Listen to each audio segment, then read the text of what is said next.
First question, write any three causes for the Chinese Revolution of 1911. 1911 இந்த வருஷத்துல நடந்த சைனால நடந்த புரட்சி ரெவல்யூஷன்னா புரட்சி. அந்த புரட்சிக்கான ஏதாவது 3 காரணங்கள், காசஸ்னா காரணங்களை எழுத சொல்றாங்க.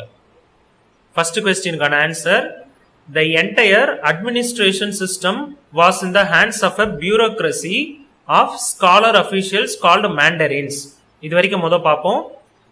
இப்ப சைனால நடந்த புரட்சிக்கான காரணம் பார்க்க போறோம். என்டையர்னா முழுவதுமான, அட்மினிஸ்ட்ரேஷன் சிஸ்டம்னா அரசு ஆட்சி பண்ணிட்டு இருந்த முறையில முழுவதுமே யார் கையில இருந்ததுன்னா, was in the hands of, யார் கையில இருந்ததுன்னா பியூரோக்ரசினா என்னன்னா ஆபீசர்ஸ்னு அர்த்தம். அதிகாரிகள்னு சொல்லுவாங்களா தமிழ்ல, அவங்க கிட்ட தான் இருந்தது. அந்த அதிகாரிகளை ஸ்காலர் அபிஷியல், ஸ்காலர்னா படிச்சவங்க அப்படின்றதான் மீனிங் ஸ்காலர், அபிஷியல்ஸ்னா அதிகாரிகள். அவங்களுக்கு பேர் என்னன்னா கால்டு மேண்டரின்ஸ். அவங்க ஒரு குரூப் ஆஃப் பீப்புள், அவங்கள மேண்டரின்ஸ் கூப்பிடுவாங்க. who came from the landed gentry. அவங்க எங்க இருந்து வந்தாங்க அப்படின்னா, அவங்க யாருன்னா ஜென்ட்ரினா உயர்குடி மக்கள்னு அர்த்தம்.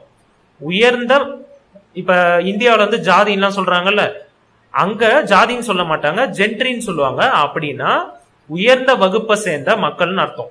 உயர் வகுப்பு, உயர்குடி மக்கள்னு சொல்லுவாங்க.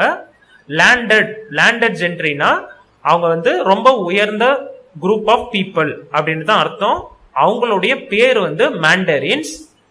அவங்க யாரா இருந்தாங்கன்னா கவர்மெண்டோடைய ஃபுல் அட்மினிஸ்ட்ரேஷன்லயும் முழுவதுமா கவர்மெண்ட்ல வேலை செஞ்ச எல்லா ஆபீசர்ஸுமே மேண்டரின்ஸா தான் இருந்தாங்க அப்படின்னு தான் இங்க மீனிங்.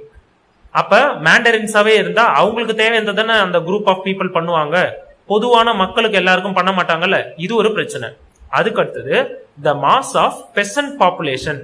மாஸ் ஆஃப் பெசன்ட் பாப்புலேஷன்னா மக்கள் தொகைன்னு உங்களுக்கு தெரியும். பெசன்ட்னா விவசாயம் பண்ற மக்கள்னு அர்த்தம். வேளாளர்கள் சொல்லுவாங்க தமிழ்ல, வேளாண் மக்கள் அப்படின்னு கூட சொல்லலாம். வேளாண் மக்கள், மாஸ்னா மொத்தமா குரூப் ஆஃப் பீப்புள்னு அர்த்தம். அந்த வேளாண் மக்கள் வாஸ் பாவர்ட்டி ஸ்ட்ரிக்கன். பாவர்ட்டினா ஏழ்மையின் பிடியில இருக்கிறாங்க. And suffered from high rents. சஃபர்ட்னா பாதிக்கப்பட்டிருக்காங்க. எதனாலனா அதிகமான வாடகை கொடுக்க வேண்டிய, நிலத்துக்கு வாடகை கொடுத்து தான் விவசாயம் பண்ணுவாங்க ஏழைகள்லாம். அவங்க நிறைய வாடகை கொடுக்க வேண்டியதா இருந்தது. ஹை டாக்ஸஸ், கவர்மெண்ட்டுக்கு அதிகமா வரி கட்ட வேண்டியதா இருந்தது. அண்ட் ஷார்டேஜ் ஆஃப் லேண்ட், நிலமும் அவங்களுக்கு கிடைக்கல, விவசாயம் பண்றதுக்கு நிலமும் கம்மியா தான் இருந்தது. ஷார்டேஜ்னா கம்மியா இருந்தது, பத்தல போதல அப்படின்னு அர்த்தம். There was very little industry. அந்த டைம்ல இண்டஸ்ட்ரி, தொழிற்சாலைகள்லாம் ரொம்ப கம்மியா தான் இருந்தது. Though some railways and engineering works had been built. இருந்த போதும் சில ரயில்வே சம்பந்தமான ஒர்க் நடந்தது. இன்ஜினியரிங் ஒர்க்ஸ்னா இந்த வெல்டிங் அந்த மாதிரி வேலை எல்லாம் சொல்லுவோம்ல, இன்ஜினியர் பண்ற மாதிரியான வேலை, இன்ஜினியரிங் படிச்சவங்க இல்ல அது சம்பந்தமான ஒர்க்.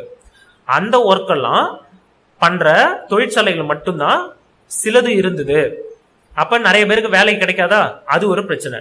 அதுக்கு அடுத்தது discontent with the political and economic system. டிஸ்கண்டென்ட்னா அதுக்கு அதிருப்தின்னு அர்த்தம். மக்களிடம் இந்த விஷயத்துக்கு அதிருப்தி இருந்தது. அதிருப்தினா என்னன்னா மக்கள் எதிர்ப்பு காட்டினாங்க அப்படின்னு தான் மீனிங். அதிருப்தியா இருந்தாங்க அப்படின்னு சொல்லுவாங்க. அதான் டிஸ்கண்டென்ட். எந்த விஷயத்துலன்னா பொலிட்டிக்கல் அண்ட் எக்கனாமிக் சிஸ்டம், அரசியல்லையும், அரசியல் சம்பந்தமான விஷயத்திலையும், எக்கனாமிக் பொருளாதார சம்பந்தமான விஷயத்திலையும் மக்கள் கவர்மெண்ட்டுக்கு எதிராக இருந்தாங்க. Resulted in number of peasant uprisings. இதனால நிறைய நம்பர் ஆஃப்னா சில இல்ல பல அப்படின்ற மீனிங். இங்க எவ்வளவு நம்பர்னு அங்க கொடுக்கல, இங்க நிறைய நடந்ததுன்னு எடுத்துக்கலாம். நிறைய அப்ரைசிங்னா கவர்மெண்ட்டுக்கு எதிராக போராடுறதுன்னு அர்த்தம். பெசன்ட்னா விவசாயிகள், அவங்க கவர்மெண்ட்டுக்கு எதிராக போராட்டம் பண்ண ஆரம்பிச்சாங்க இந்த அதிருப்தினால.